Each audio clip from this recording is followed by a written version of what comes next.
살아계신 하나님 감사드립니다. 귀한 시간, 귀한 자리, 예배 자리 허락하사 함께 예배드리는 가운데 또 예물 드리게 하시니 감사합니다. 예물을 드리는 모든 손길 가운데 믿음이 자라나는 영혼이 솟아있게 되는 은혜와 복을 허락하여 주시옵고 이 예물이 진실로 하나님께서 기뻐하시는 곳으로 흘러갈 수 있도록 선히 인도하여 주시옵소서. 특별히 낱날을 감사하며 하나님께 예물을 올려드리는 우리 원영만 장로님, 하나님께서 지금까지 인도해 주신 것처럼 앞으로도 인도해 주실 줄 믿습니다. 나날이 하나님과 더욱 가까이 생활하는 우리 원장로님 되게 하여 주시옵고 매일의 삶이 하나님을 찬양하는 기쁨과 감사로 가득 찬 우리 장로님 삶 되게 하여 주시옵소서. 말씀의 자리에 나아갑니다. 하나님 말씀 가운데 임하여 주시고 역사하여 주시사 말씀의 씨앗이 우리의 마음 가운데 정말 아름답게 심겨져서 삶 가운데 아름다운 열매로 증거될 수 있도록 선포될 수 있도록 하나님 함께하여 주시옵소서. 역사하여 주시옵소서. 감사드리며 예수님의 이름으로 기도드립니다. 아멘. 네, 하나님 말씀 보겠습니다. 사무엘상 24장 16절부터 22절까지 말씀. 사무엘상 24장 16절부터 22절까지.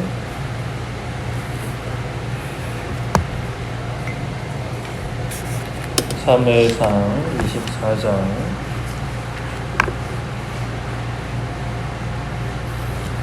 16절부터 22절까지.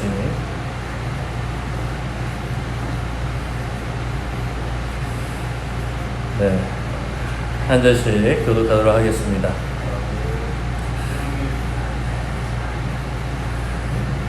다윗이 사울에게 이것을 말하기를 마침에 사울이 이르되 내 아들 다윗아 이것이 너의 목소리냐 하고 소리를 높여 울리며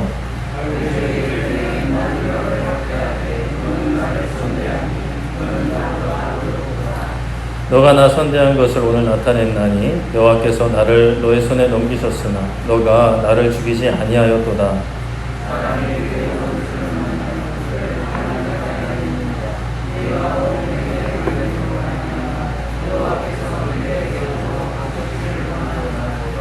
보라 나는 너가 반드시 왕이 될 것을 알고 이스라엘 나라가 너의 손에 견고히 설 것을 아노니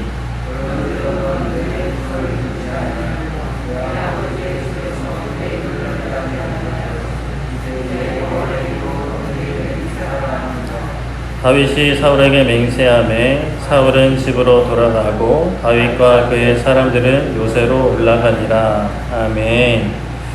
네, 오늘은 사울의 눈물이라는 제목으로 말씀을 나누고자 하는데 오늘은 우리 가슴에 손을 올리는 게 아니라 좀 다르게 한번 해볼까요? 우리 주먹을 좀 불끈 쥐고 우리 좀 힘차게 외쳤으면 좋겠습니다. 따라해 주시면 감사하겠습니다. 하나님만 예배합니다. 하나님만 경배합니다. 하나님만 사랑합니다. 박수! 하나님께 영광의 박수 올립니다. 네.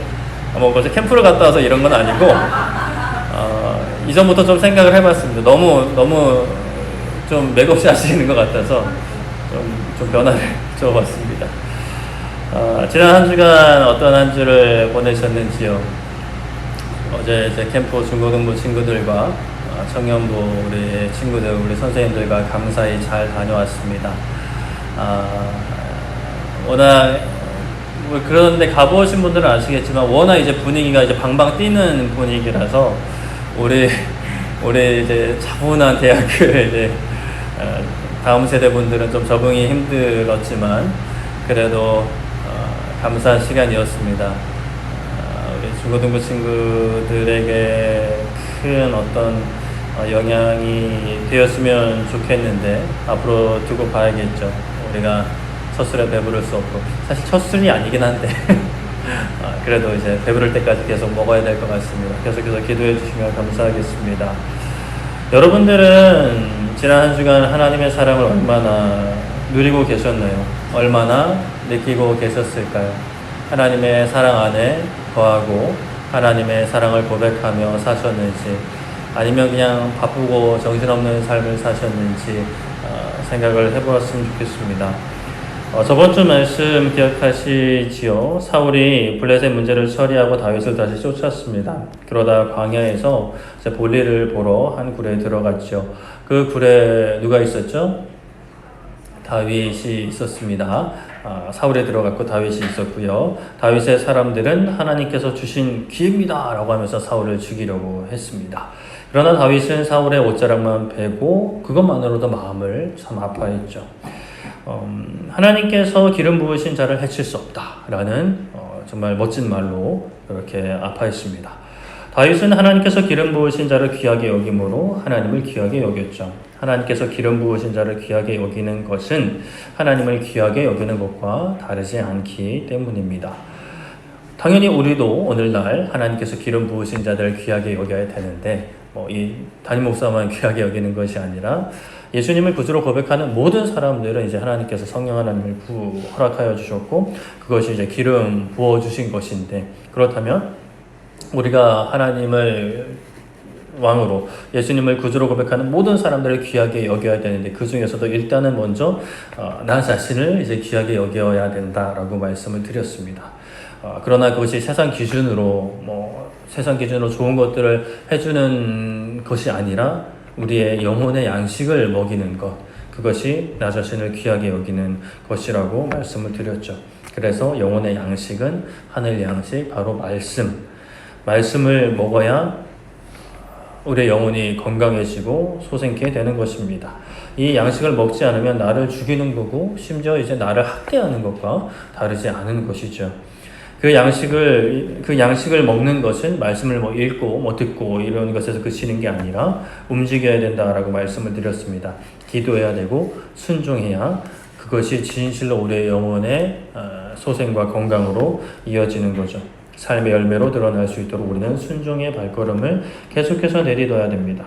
그렇게 말씀을 붙잡고 기도하며 순종의 자리로 나아갈 때 우리의 영혼이 그러한 과정을 통해 회복되는 거죠. 소생케 되는 겁니다. 살아나는 겁니다. 살아난 다음에 하는 게 아니라 그렇게 작은 순종을 해 나갈 때 우리 영혼이 살아나고 더 큰 순종을 하게 되고 더 큰 사명을 감당하게 되는, 더 큰 순종을 감당할까봐 이제 막 선교지로 막 뛰어가야 될까봐 이제 작은 순종을 주저하고 계시다면 그런 생각이랑 얼른 이제 던져버리시고 정말 그 순종의 기쁨을 우리 다 함께 누릴 수 있었으면 좋겠습니다. 아멘. 네. 오늘은 이제 또 그 다음 이야기 계속 살펴볼 건데요. 사울이 이제 볼일을 보고 나갔습니다. 그래서 어느 정도 이제 갈 길을 가자 다윗이 굴에서 나와서 사울에게 외쳐서 사울을 부릅니다. 그러자 이제 다윗이 멀리서 사울에게 엎드려 절하고 이제 말을 이어가는데요. 다윗이 이야기하기를 저 다윗이 왕을 해치려 한다라고 말하는 사람들의 말을 왕께서 어째서 듣습니까? 라고 이야기를 하는 거예요. 오늘 왕의 생명을 하나님께서 이 굴에서 나에게 넘기신 것을 알았을 것이라고 이야기합니다. 사울이 이제 다윗의 목소리를 들었겠죠. 익숙한 목소리를 들었을 거고 고개를 돌려봤을 겁니다. 그런데 다윗이 어디에 있죠? 분명히 저기서 내가 나온 것 같은데, 저기서 내가 볼일을 보고 나왔는데 다윗이 거기 앞에서 이제 나를 향해 이제 소리를 치고 있는 거예요. 사울 입장에서는 이상하다 생각을 하는 거죠. 등골이 선을 했을 겁니다. 다윗이 계속 이야기하기를 다른 사람들이 나에게 왕을 죽이라고 권했습니다. 그러나 제가 왕을 아끼며 분명히 말했습니다. 내가 내 손을 들어서 내 주인을 해치지 않겠다라고 했습니다. 왜냐하면 그 주인은 기름 부음 받은 자이기 때문이다 라고 했다고 이제 이야기를 계속 하는 거예요. 그리고 말하기를 내 손에 있는 왕의 옷자락을 봐달라 라고 합니다. 옷자락을 높이 들면서 이야기를 했겠죠. 바로 코앞에서 이야기하지는 않았을 테니까요. 자신이 왕을 죽이지 않고 겉옷자락을 베었음을 보여주는 겁니다. 그만큼 다윗이 사울에게 가까이 있었다라는 것을 보여주는 증거가 바로 그 사울의 옷자락이었죠. 이 증거, 다윗이 이제 사울에게 가까이 있었다라는 이 증거는 그 가까이 있었다라는 것만을 보여주는 게 또 아니라 또 하나를 보여주는데, 다윗이 자신이 왕을 해칠 마음과 생각이 전혀 없었음을 보여주는 또 증거가 됩니다. 11절에 보면 내 손에 악이나 죄가가 없는 줄을 오늘 아실 겁니다 라고 이제 이야기를 하고 있죠. 사울 왕은 저 다윗을 찾아 해치려 했지만 예전이나 지금이나 나는 왕에게 범죄한 일이 없습니다 라고 이야기하는 거예요. 그 사울의 옷자락이 바로 그 다윗의 무죄함을 증명해주는 증거가 되는 것이죠. 우리에게도 이런 증거가 필요합니다. 어떤 증거죠? 바로 우리의 무죄함을 증명하는 증거가 필요한 거예요. 우리가 이제 하나님을 믿습니다. 하나님을 믿는 사람들은요, 필요할 때만 하나님과 동행하는 게 아니라 항상 하나님과 동행합니다. 그것이 이제 우리의 정체성인 거고, 우리가 사는 길이죠. 우리가 참으로 행복할 수 있는 유일한 길입니다. 그런데 그것을 질투하는 세력이 있죠. 방해하는 세력이 있습니다. 바로 사단, 마귀, 악한 권세들입니다. 우리를 하나님에게서 어떻게든 멀어지게 하려고 하는 거예요. 지금 많이 멀어 계신 분들이 계실 것 같은데 정신 차리셔야 됩니다. 정신 차려야 돼요. 마귀는 어떻게든 하나님에게서 우리를 멀리 떨어지게 하려고 합니다. 그렇게 이제 어떻게 하느냐? 그 방법 중에 하나가 우리의 마음, 우리의 양심을 자극하는 거예요. 어떻게 자극하냐? 과거로부터 오늘까지 우리가 하나님을 믿기 전이나 심지어 믿으면서 저지른 죄악들이 있어요. 그리고 행동들, 우리의 마음속에 품었던 죄악들로 우리를 고발하는 거예요. 계시록 12장 10절 그 하반절 말씀을 보면 우리 형제들을 참소하던 자, 곧 우리 하나님 앞에서 밤낮 참소하던 자가 쫓겨났다라고 말씀을 합니다. 요한이 이제 그 계시록을 쓰기 전에 환상을 보는 가운데 우리 형제들을 참소하던 자, 고발하던 자, 이 사람은 이런 죄가 있습니다. 넌 이런 죄가 있어 라고 고발하던 자, 밤낮으로 고발하던 자가 쫓겨났다 합니다. 바로 누구죠? 사단, 마귀입니다. 우리의 죄를 고발하는 자입니다. 하나님 앞에서도 그렇게 하는데 또 어디서 그렇게 하느냐? 우리 마음속에 그런 생각을 계속 심는 거예요. 이러한 죄로 인하여 우리가 사랑받을 수 없고 너는 양심이 있으면 하나님 앞에 그렇게 살면 안 되지 라는 게 하나님 앞에 잘 살라 라는 그런 뉘앙스로 다가오는 게 아니라 하나님 앞에 아예 살아가지 못하게끔 우리에게 마음과 생각을 심는 거예요. 너는 구원받으려 하면 안 돼. 너는 하나님을 예배는 무슨 예배야. 기도는 야 네가 기도하면 기도 들어주겠니? 라는 어떤 이런 마음과 생각들을 우리에게 심어 넣는 거예요. 그럴 때 우리에게 필요한 게 뭘까? 바로 증거예요. 증거. 무슨 증거? 우리가 무죄하다라는 증거예요. 하나님께서 나를 얼마나 사랑하시는지, 우리를 얼마나 사랑하셔서 우리를 무죄하게 만드시려고 무슨 일을 하셨는지 그 보여줄 수 있는 증거가 필요하죠. 그 증거가 뭘까요? 그 증거. 그쵸. 그런데 답을 너무 빨리 말하시면 안 되니까 내가 사랑받을 만한 행실과 또 하나님께 열심히 순종하고 하나님 나라를 위해서 열심히 수고했던 나의 모든 지난 날들 또 지금 이 순간이 우리에게 증거가 될 수 있는가? 물론 그것 또한 하나의 증거가 될 수는 있습니다. 또 그런 증거가 많으면 많을수록 좋은 겁니다. 그러나 우리의 삶 가운데 행한 어떠한 증거들, 내가 순종했던 모든 시간들, 그리고 뭐 내가 쌓아왔던 뭐 헌금의 액수들, 뭐 이런 것보다도 더 확실한 완전한 증거가 있어요. 그것이 바로 예수 그리스도의 십자가, 그 십자가에서 흘리신 예수님의 피 보혈인 것이죠. 로마서 5장 8절에 이렇게 말씀합니다. 우리가 아직 죄인이었을 때에 그리스도께서 우리를 위하여 죽으심으로 하나님께서 우리에 대한 자기의 사랑을 확증하셨는. 한번 읽어볼까요? 시작. 우리가 아직 죄인이었을 때 그리스도께서 우리를 위하여 죽으심으로 하나님께서 우리에 대한 자기의 사랑을 확증하셨느니라. 아멘.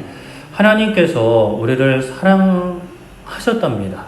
그리고 사랑하신답니다. 그리고 앞으로도 사랑하실 거랍니다. 그게 우리가 뭐 의인이라서 잘나서 우리가 뭐 순종해서 사랑하시는 것이 아니라는 거예요. 우리가 죄인이었을 때 우리를 위해서 죽으셨다라는 거예요. 그러니까 우리가 죄인이었을 때부터 우리를 사랑하셨다라는 거죠. 우리가 뭐 용서를 구해서 그 다음부터 하나님이 사랑하신 게 아니라 그 이전부터 하나님은 우리를 사랑하셨어요. 우리가 이제 이 땅에서 뭐 많은 사랑이 있는데 특별히 뭐 연인들 사이의 사랑을 좀 생각을 해보면 그 사랑을 좀 서로도 보여주고 싶고 뭐 확인하고 싶고 뭐 이런 모습들이 있어요. 그래서 무엇으로 이것을 좀 보여주고 좀 확인하려고 하느냐? 뭐 여러 가지가 있을 수 있지만 그 중에서 선물의 뭐 크기 그리고 뭐 선물의 가격대로 이제 사랑을 증명하려는 그런 시도들이 있어요. 세상 가운데는 있어요. 눈에 보이는 어떤 그 크기, 인형도 이만한 인형보다 이따만한 인형, 그리고 금액도 이렇게 좀 작은 금액보다는 좀 큰 금액들의 그런 어떤 선물들, 그런 걸로 사랑의 크기를 또 나의 어떤 진정성을 가늠하는 것은 사실 좀 여러 문제가 따르는 부분들이 있긴 한데, 그래도 사실 부정할 수 없는 것은 정말 귀한 사람한테 내가 더 많이 쓸 수밖에 없어요. 나한테 전혀 귀하지 않은 사람에게 내 귀한 것을 사용하지 않죠. 귀할수록 사실 더 많이 쓰는 것은 맞습니다. 하나님께서 우리를 사랑하신답니다. 그런데 무엇을, 그 사랑을 증명하시려고, 보여주시려고 뭘 주셨어요? 무엇을 확인해 주셨어요? 무엇을 희생하셨어요? 자기 아들의 생명을 희생시키신 거예요. 내어주신 거예요. 아들의 피를 흘린 겁니다. 피 한 방울, 우리가 병원 가서 뽑는 주사기로 뽑는 그 정도 피가 아니라 피를 그냥 완전히 흘리사 죽이신 거죠. 이 세상에 누가 어떤 나의 진실성을 증명하려고, 나의 사랑을 증명하려고 자기의 아들의 생명을 희생시키는, 좀 거친 표현으로 미친 부모가 어디에 있을까요? 이번 주에 참 슬픈 뉴스 중에 하나가 대전에서 초등학교 선생님이 초등학교 1학년 학생이죠. 1학년 학생을 칼로 무참히 살해한 사건이 있었어요. 참 말도 안 되는 그런 사건이었죠. 다들 참 그랬는데요. 아이의 관이 이제 나가는데 부모가 거의 쓰러지듯이 오열하는 사진을 봤습니다. 영상은 차마 못 보겠더라고요. 정말 끔찍한 사건이에요.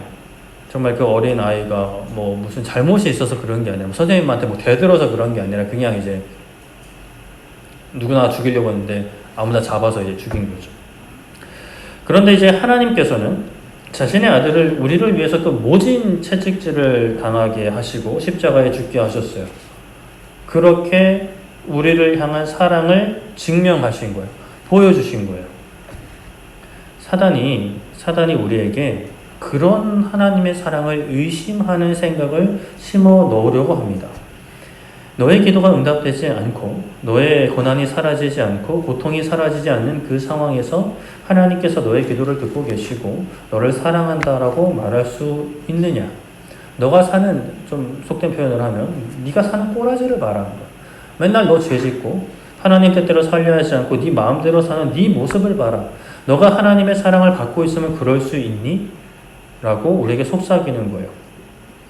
하나님께서 나를 사랑하신다라는 증거, 나를 사랑하신다는 증거는 분명히 해야 될 것은 나의 삶이 아닙니다. 내 환경이 아니요. 나의 삶의 심지어 나의 행실도 아니요. 내 순종도 아니요. 하나님께서 나를 사랑하신다라는 증거는 오직 예수 그리스도의 생명, 그 생명을 희생한 십자가, 역사적 사실인 그 십자가가 하나님께서 나를 사랑하신다는 유일하고 완전한 증거라는 거예요.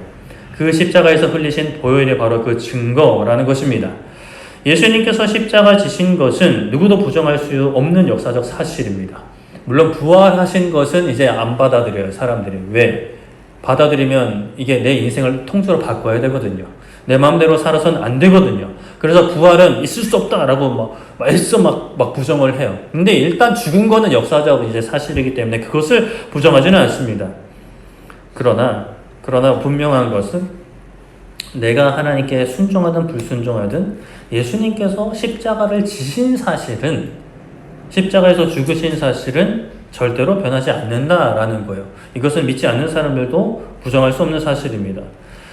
물론 우리가 하나님을 믿고 예수님을 구주로 이제 영접을 하고 그 희생, 그 보혈, 하나님께서 나를 사랑하사 자신의 아들의 생명을 희생시키셨다라는 사실을 우리가 믿으면, 그것을 영접하면 그에 합당한 삶이 따라오는 것이 맞아요. 그것은 그 합당한 삶은 나의 믿음의 증거라고 할 수가 있는데, 그러나 그것조차 하나님이 나를 사랑하시는 증거가 되진 않는다라는 거예요. 하나님이 나를 사랑하시는 증거는 오직 예수 그리스도의 십자가 보혈이고, 그 예수님의 대속을 믿는 증거는 내 삶에 드러날 수 있고 드러나야 되는 건데, 나의 믿음의 증거와 하나님의 사랑의 증거는 좀 우리가 분리해서 생각해 봐야 한다라는 거예요. 물론 완전히 분리할 수는 없고 뭐 연관된 부분이 많지만, 그러나 우리가 생각할 때, 우리가 신앙생활을 할 때, 특히나 마귀가, 사단이 우리의 마음 가운데 우리의 양심을 자극해서 하나님께 나아가지 못하게 하려고 할 때, 하나님의 사랑을 받지 못하고 있는 거라고 착각하게 만들려고 할 때는 나의 믿음의 증거, 하나님의 사랑의 증거는 분리해야 되는 거죠. 우리 지난 한 주간의 삶이 완전한 순종으로 나아가지 못한다면 하나님의 사랑이 부족해서가 아니에요. 예수 그리스도의 희생이 부족해서가 아닙니다. 나의 믿음이 부족한 거예요. 그냥 나의 믿음이 부족한 거지 하나님의 사랑이 부족해서가 아니다라는 거예요. 이게 뭐 또 다른 좌절로 다가올 수 있는데 또 괜찮아요. 다른 좌절로 빠질 필요 없어요. 나의 믿음이 부족하다면, 우리가 지난 한 주간의 삶을 돌아볼 때 믿음이 부족했다면, 믿음의 증거가 너무나 현저하게 좀 부족한 것 같다면, 아니면 믿음 없음의 증거가 넘쳐났다면, 사단은 또 그걸로도 우리를 조롱하죠. 그럴 거면 때려쳐라! 넌 그 정도가 적당하다! 막 이러면서 우리를 회유하려고 할 겁니다. 사단이 원하는 것은 우리의 믿음이 더 자라나지 않고 오히려 퇴보하기를 원하기 때문이죠.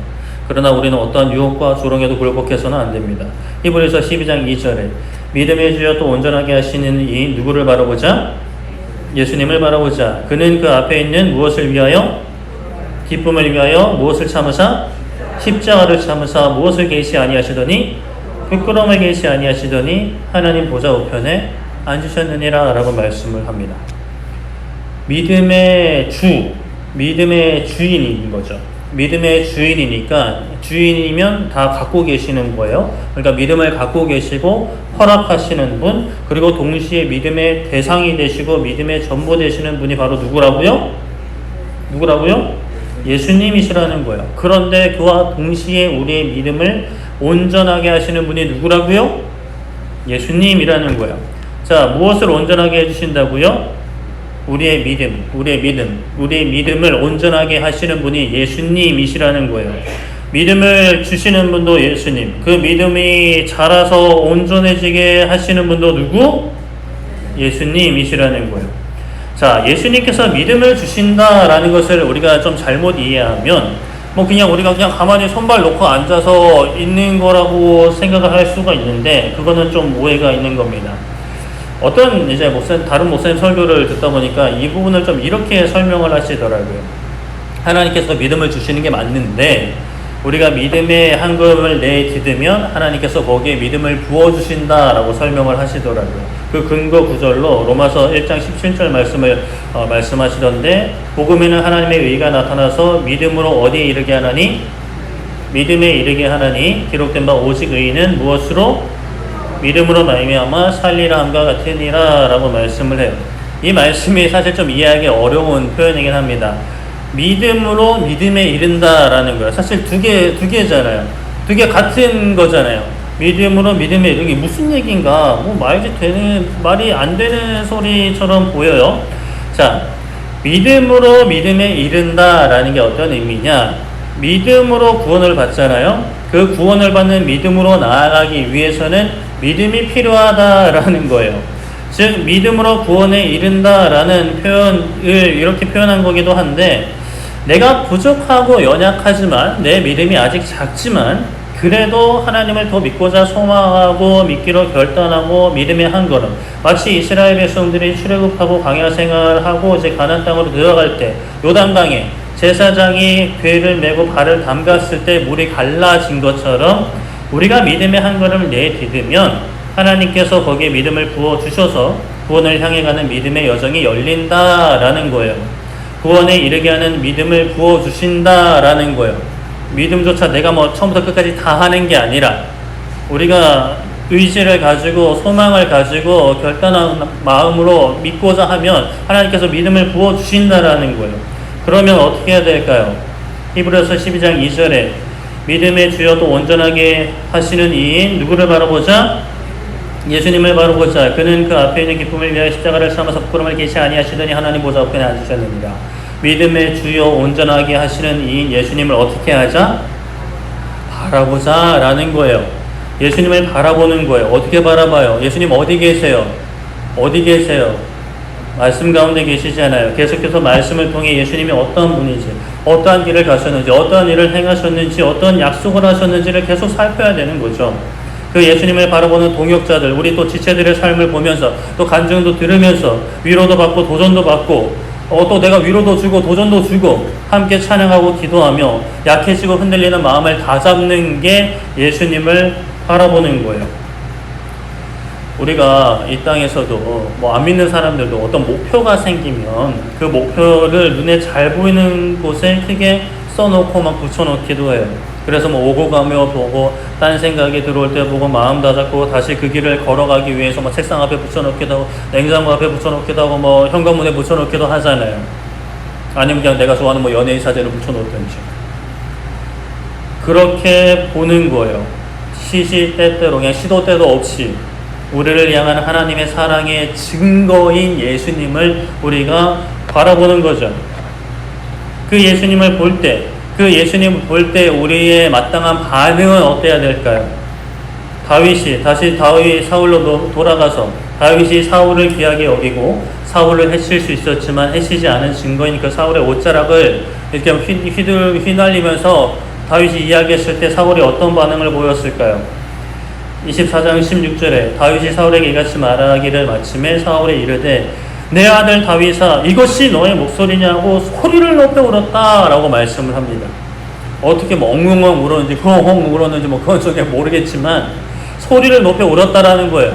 다윗뿐만이 아니라 그 주에 3,000명이나 되는 용사들이 있었을 텐데 그 모든 사람들이 들리게 다 우는 거예요. 내 아들 다윗아 이것이 너의 목소리가 맞느냐? 너가 다윗이 맞느냐? 라고 이야기하는 거죠. 울면서 울먹이면서. 지금 사울이 다윗을 죽이려고 쫓아왔잖아요. 그렇죠? 다윗을 죽이려고 쫓아왔어요. 사람이 사람을 죽이려 하면 어떤 마음일까요? 물론 아무런 생각 없이 죽이는 이상한 분들도 계시지만 사람이 사람을 죽이려고 하면 제정신이 아닐 것 같아요. 그냥 저도 직접 경험해보진 않아서 모르겠지만 보통 정신으로 사람을 죽이진 않는 거죠. 우리가 그냥 한국 사람들 화내면서 죽을래? 죽고 싶냐? 이런 말하는 거 말고 진짜 사람을 죽이려고 할 때는 제정신이 아닐 겁니다.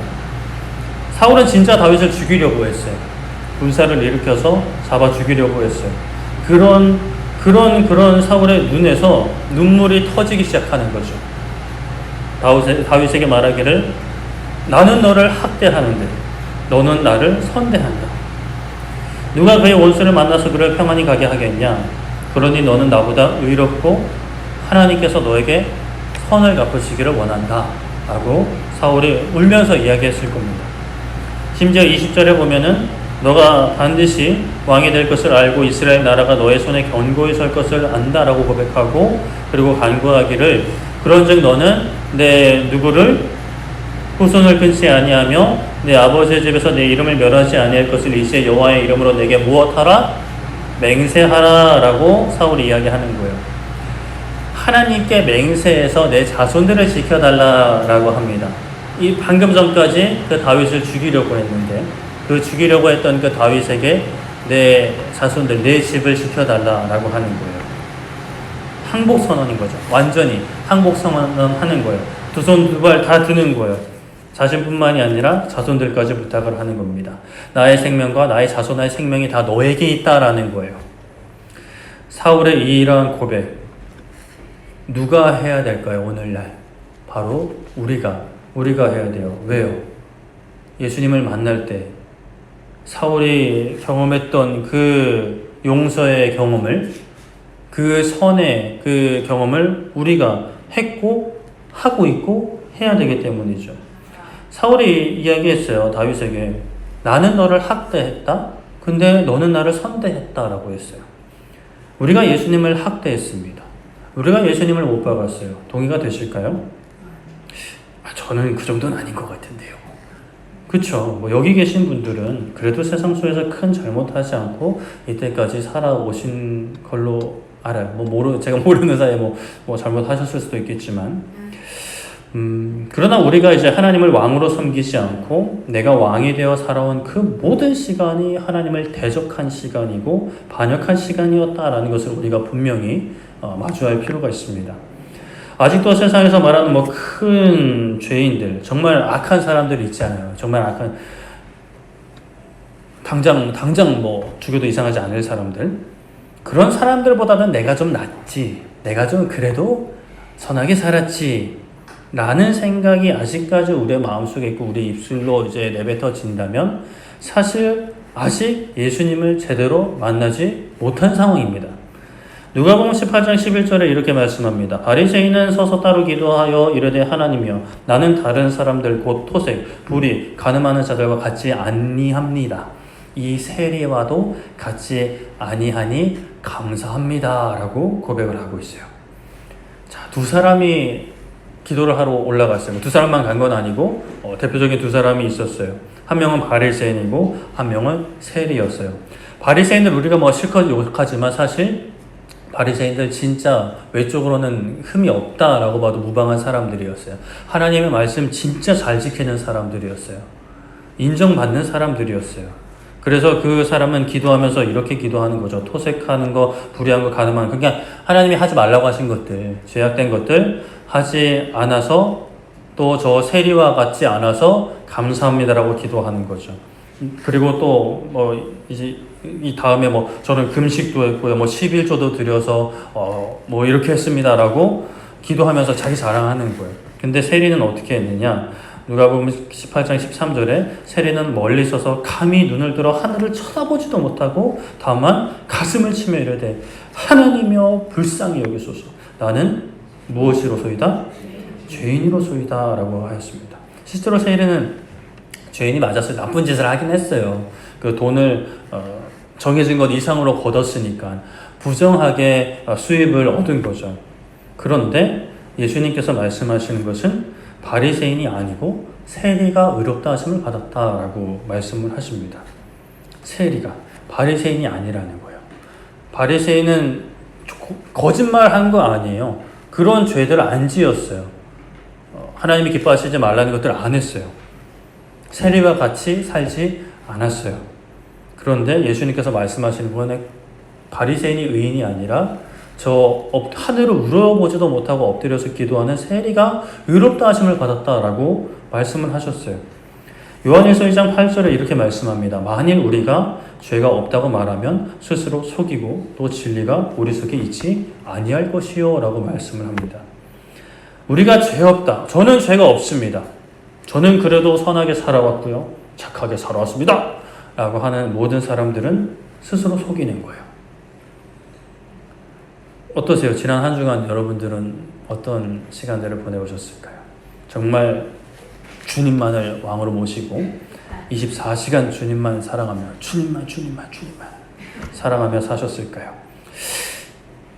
조금 반역은 했다면, 하나님 말고 다른 것에 내 마음을 빼앗겼다면, 사실 조금 반역하고 뭐 조금 더 반역하고 엄청 반역하고는 물론 뭐 세상의 기준으로는 차이가 있지만 하나님 보실 때는 그게 큰 차이가 있지 않다라는 거예요. 반역은 반역인 거예요. 몇 명을 동원했든 어디까지 성공했든 반역을 계획을 하지 않았어도 실행했으면 반역은 반역인 거예요. 하나님을 구주로 섬기지 않은 것, 왕으로 모시지 않은 것은 아무리 세상에서 순하고 선하게 살아도 다 하나님 앞에서는 반역이고 죄입니다. 우리가 그 초등학생 아이를 그 칼로 막 무참히 몇 번이나 찔러서 살해한 그 사람과 다를까요? 다르죠. 우린 그런 미친 짓은 안 했잖아요. 그런 살인 앞으로도 안 할 겁니다. 그러나 하나님께서 우리를 보실 때 너희가 참 다르구나 라고 하시는지 안 하시는지가 중요한 거죠. 우리 스스로 생각하는 게 중요한 게 아닙니다. 요한일서 3장 15절에 이렇게 말씀합니다. 그 형제를 미워하는 자마다 살인하는 자니 살인하는 자마다 영생이 그 속에 거하지 아니하는 것을 너희가 아는 바라.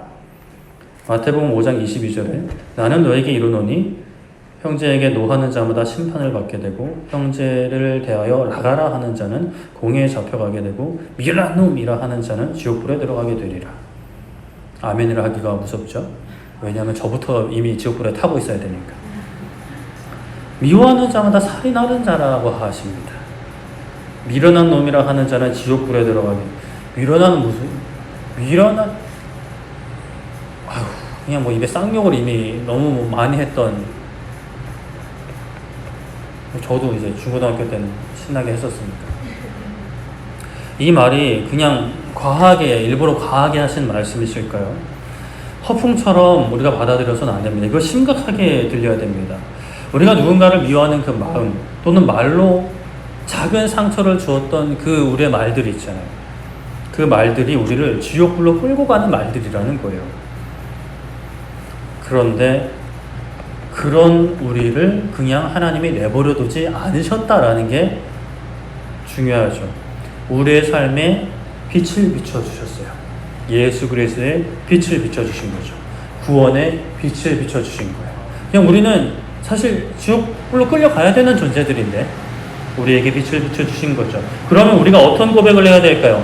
저는 예수님을 학대했지만, 제가 예수님을 못 박았지만 예수님은 제가 죄인이었을 때에 저를 위해 십자가 지셨습니다. 하나님은 그 아들을 십자가에 피 흘리게 하셨습니다. 저는 예수님을 학대했지만 예수님은 저에게 선을 베푸셨습니다. 라는 그 고백이 나의 고백, 우리의 고백이 되어야 되는 겁니다. 사울이 다윗에게 너가 나보다 의롭다 한 것처럼 오직 의는 예수님께만 있습니다. 제가 이 땅에서 많은 순종을 해서 제가 의로워지는 게 아니라 예수님께만 있습니다. 예수님이 나와 함께 하시지 않으면, 그 의를 나에게 부어주시지 않으면 저는 의로운 사람이 아닙니다. 라는 그 고백. 그리고 사울이 다윗의 나라가 견고히 설 것입니다. 너의 나라가 견고히 설 것이다 라고 했던 것처럼 예수님의 나라가 굳게 설 겁니다. 하나님의 나라가 굳게 설 겁니다. 간절히 바라기는 제가 그 나라 안에 있기 원합니다. 사울이 나의 생명과 나의 자손들의 생명을 너의 나라 안에 보호해달라고 이야기한 것처럼 우리가 하나님께 예수님께 해야 되는 이야기는, 하나님, 그 나라 안에 제가 거하기 원합니다. 그 나라 안에 나의 생명이 있기 원합니다. 그 나라 안에 내가 보호받기 원합니다. 저뿐만이 아니라요, 우리 아들, 딸들, 우리 자녀들, 손주, 손녀들, 또 우리 교회 청년들, 학생들, 내 남편, 내 아내, 그렇게 되기 원합니다. 하나님, 긍휼을 베풀어 주시옵소서라고 우리가 고백해야 되는 거죠. 우리가 예수님을 믿는다, 만났다라고 할 때에 그러한 고백이 있었는지 깊이 생각을 해봐야 됩니다. 또 이러한 고백이 계속해서 있는지. 왜냐하면 우리는 아직까지 이 땅에서는 완전해지지 않았기 때문이죠. 찰나의 한눈 파는 우리입니다. 찰나의 하나님보다 다른 것을 왕으로 삼으려고 하는 우리이기 때문입니다. 그런데 또 참 이게 말씀 보면요, 사울이 이렇게 고백을 했잖아요. 그런데 또 다윗을 죽이러 와요. 정말 구제불능인 것 같잖아요. 근데 그게 누구의 모습이에요? 제 모습이고 우리의 모습인 거죠. 하나님만이 나를 살리실 수 있고 나를 보호해 주셔야 됩니다. 저는 주님을 학대했지만 주님은 저에게 선을 베푸셨습니다 라고 고백을 했는데도 정신 못 차리고 또 주님을 학대하는 그런 우리를 발견하게 돼요. 그럼 또 어떻게 해야 돼요? 나 같은 거는 안 돼. 아니, 두세 번까지는 봐주시더라도 이제는 안 봐주실 거야. 아니, 봐주시면 안 돼 라고 생각하는 게 아니라 몇 번이고 계속해서 주님 앞에 나아가야 되는 겁니다. 다윗의 손에 있던 사울의 옷자락을 보는 심정으로 예수님의 십자가를 봐야 되는 거죠. 우리를 위해 피 흘리신 그 십자가를 보아야만 합니다. 그리고 그 십자가를 사랑해야 하고 사랑해야 되죠. 예수님을 사랑하는 겁니다. 우리를 하나님께 나아가지 못하게 하는 우리의 양심을 찔리게 해서 기도하지 못하게 하고, 지난날에 어떠한 기도의 무응답이든 우리의 실패든 현실에 보이는 정말 굳어져 버린 우리의 자녀들이나 우리 다음 세대들의 마음을 볼 때 좌절하는 게 아니라, 멈추는 게 아니라, 실족하는 게 아니라 다시 한번 주님 앞에 나아가 엎드려야 되는 거죠. 저를 붙잡아 주시고 제가 하나님 나라 안에 거하게 하시고 우리 자녀들도 하나님 나라 안에 거하게 하시고 우리 가정이 믿는 가정에 대해 하나님 나라 안에 거하게 해달라고 계속해서 기도해야 됩니다. 그것이 십자가를 바라보는 거고요. 그것이 주님 손을 붙잡는 것이죠. 그리고 다시 한번 말씀드리는 것은 이 예수님을 전해야 됩니다.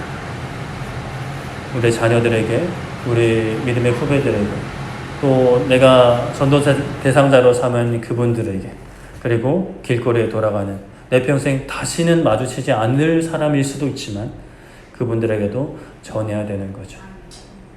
그렇게 우리가 주님 바라볼 때, 주님 전할 때 지금 당장 우리가 바라는 열매가 뿅 보이진 않다 하더라도 천천히 지금 몇 월이죠?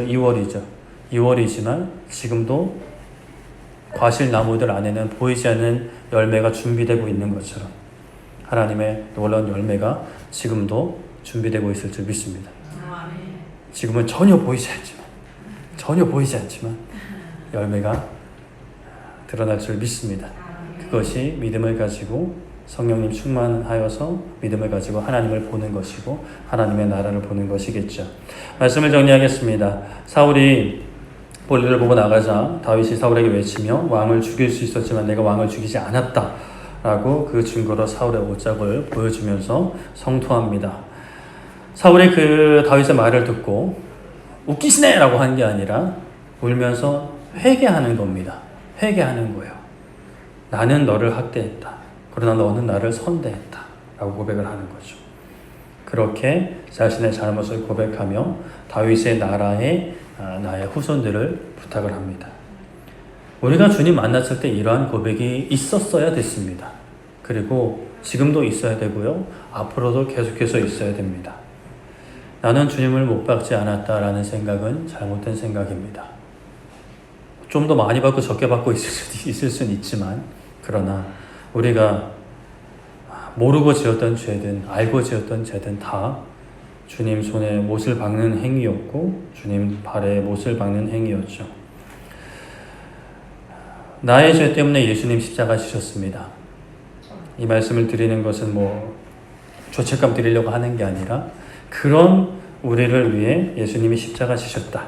우리를 살리시려고 하나님의 사랑을 증명하시려고 아직까지 남의 죄가 더 커 보이든 내 죄가 더 커 보이든 그거는 예수님 제대로 못 만난 겁니다. 우리의 부족한 삶의 모습도 굳어져 버린 마음들도 또 나의 죄악된 그러한 모든 것들도 예수님의 그 십자가보다 훨씬 작다라는 것을 믿음으로 고백하며 십자가 앞에 나아가 주님을 향한 사랑을 고백하고 찬양할 수 있는 또 세상 가운데 그 주님을 자랑할 수 있는 우리 모두 되기를 소망하고 축복합니다. 이제 우리 함께 찬양하고 기도했으면 좋겠는데요. 우리 복음 성가는 52번인데 앞에 화면도 있습니다. 편한 대로 보시고요. 내가 처음 주를 만났을 때 우리가 어떠했는지 또 방황하다 다시 만났을 때 또 어떠했는지를 우리 기억하시면서 우리 함께 찬양하고 기도하도록 하겠습니다.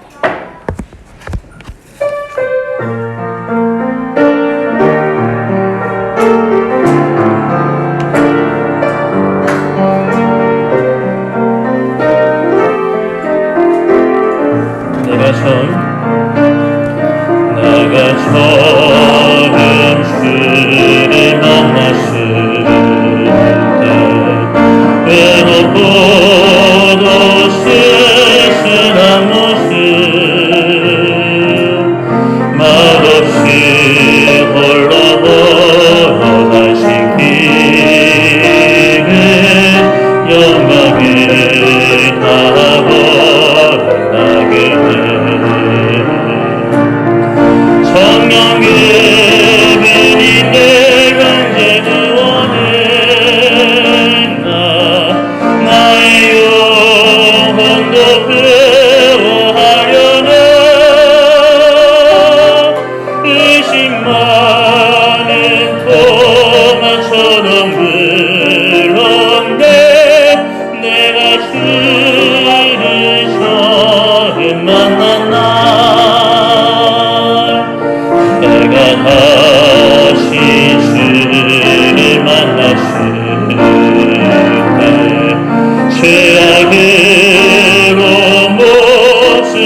죄악이 나를 삼키고 내 영혼 갈길 잃었네.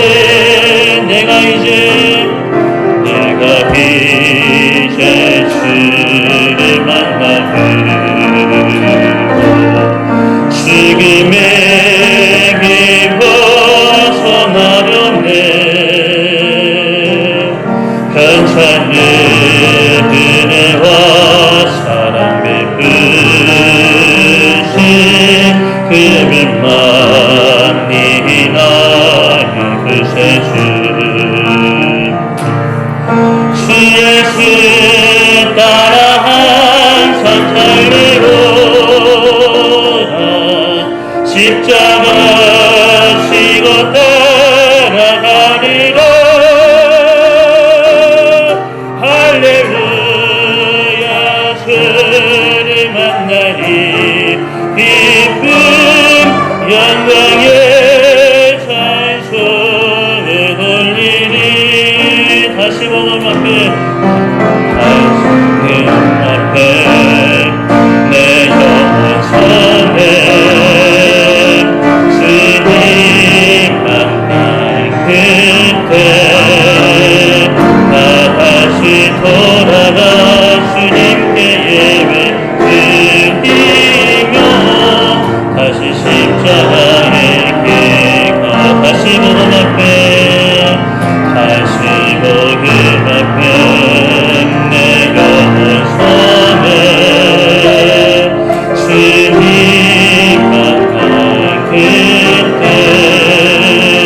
나 다시 돌아가 주님께 예배 드리며 다시 십자가의 길 다시 복음 앞에 다시 복음 앞에 내 영혼 선에 주님 만난 그때 나 다시 돌아가 주님께 예배 드리며 다시 십자가의 길 걸으리. 아멘. 이 시간 우리 함께 기도할 때 하나님, 이 시간 우리가 주님 다시 바라보기 원합니다. 하나님 다시 십자가 앞에 서기 원합니다. 세상 앞에만 섰던 우리의 눈과 우리의 귀와 우리의 마음 우리의 발 하나님 다시 주님께로 돌리기 원합니다. 십자가 앞에 서기 원합니다. 복음 앞에 서기 원합니다. 하나님 주님 앞에 온전히 서게 하여 주시옵소서. 주님 바라보게 하여 주시옵소서. 나의 영혼을 소생케 하여 주시고 나의 영혼을 회복시켜 주시옵소서라고 우리 주여 모시고 기도하도록 하겠습니다. 주여 살아계신 하나님 아버지, 이 시간 우리가 하나님 앞에 기도합니다. 아버지 하나님이 사울이 정말 자신의 옷자락을 보고 자신의 옷자락을 뺀 다윗의 그 모습을 보고 지난날의 자기의 잘못을 회개하며 자신의 삶과 자녀들의 삶을 자손들의 삶을 다윗에게 부탁했던 것처럼 하나님 우리가 예수님을 학대하였고 예수님을 따라 살지 하였던 모든 시간들 우리가 예수님을 못 받았던 그 모든 시간들을 주님 앞에 회개하고 아버지 사랑하기 원합니다. 하나님 형제를 미워했던 시간들 아버지 우리가 말로 형제 마음 가운데 미소를 꽂았던 우리의 모든 삶의 순간들 아버지 하나님 이 시간 회개합니다. 하나님 용서하여 주시옵소서. 우리가 예수님을 못 받았습니다. 우리가 예수님을 학대하였습니다. 그러나 예수님은 우리를 선대하였고 하나님은 우리를 사랑하셔서 예수님을 우리의 죄를 대신하여 십자가 지게 하셨습니다. 아버지 하나님 아버지 그 은혜 안에 우리가 거하게 하여 주시옵소서. 그 주님의 나라 안에 우리가 거하게 하여 주시고 그 나라 안에 우리 생명을 보호하여 주시옵소서. 우리가 그 나라 안에 살아나게 하여 주시고 그 나라 안에 살아나게 하여 주시옵소서. 하나님 은혜 베풀어 주시기 원합니다. 아버지 하나님 붙잡아 주시고 선 인도하여 주시옵소서. 아버지 은혜 베풀어 주시옵소서. 살아계신 하나님 우리가 믿음의 눈을 들어 주님 앞에 나아갈 때에 주님을 바라볼 때 십자가 바라볼 때에 우리를 살리시고 회복시키시는 하나님 바라보게 하여 주시옵소서. 오 하나님 긍휼히 여겨주시기 원합니다. 살아계신 하나님 우리 믿음의 눈을도 아버지 바라보기 원합니다. 많은 사람들이 말하지만 아버지 안에 가지 않는 그 길 하나님 그 길 걷게 하여 주시옵소서. 십자가 앞에 아버지 복음 앞에 서기 원합니다. 하나님 주님 가족들 하나님 붙잡아 주시옵소서.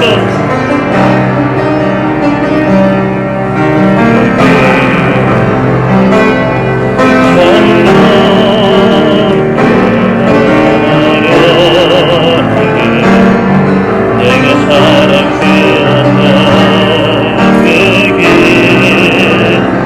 다시 먹으면 내 영혼 손에 주님 만난 그때 나 다시 돌아가 주님께 예배 드리며 다시 십자가에 기도드리. 살아계신 하나님, 사울이 자신의 옷자락을 들고 소리치는 다윗을 보며 회개하고 자신의 삶과 자신들의 후손의 삶을 부탁하였던 것처럼 하나님, 우리가 우리를 사랑하신, 우리가 무죄하다 하시는 그 하나님의 증거인 예수 그리스도의 십자가를 바라볼 때 진실된 회개가 쏟아져 나오게 하여 주시옵소서. 회개에서 그치는 것이 아니라 용서하시는 그 하나님 안에 기뻐하게 하여 주시고, 나의 삶뿐만이 아니라 우리 자녀들의 삶, 우리 후배들의 삶을 하나님께 부탁하며 하나님 나라 안에 거하게 해달라고 간절히 기도하는 우리의 기도가 멈추지 않을 때 아버지 하나님께서 역사하여 주시고 놀라운 삶의 열매로, 믿음의 열매로 응답하여 주실 줄 믿습니다. 이 믿음 흔들릴 때가 많이 있지만 그러나 포기하지 않고 기도하는 우리 교회, 하나님 앞에 헌신하는 사명당하는 우리 교회 되게 하여 주시옵소서. 감사드리며 예수님의 이름으로 기도드립니다. 아멘.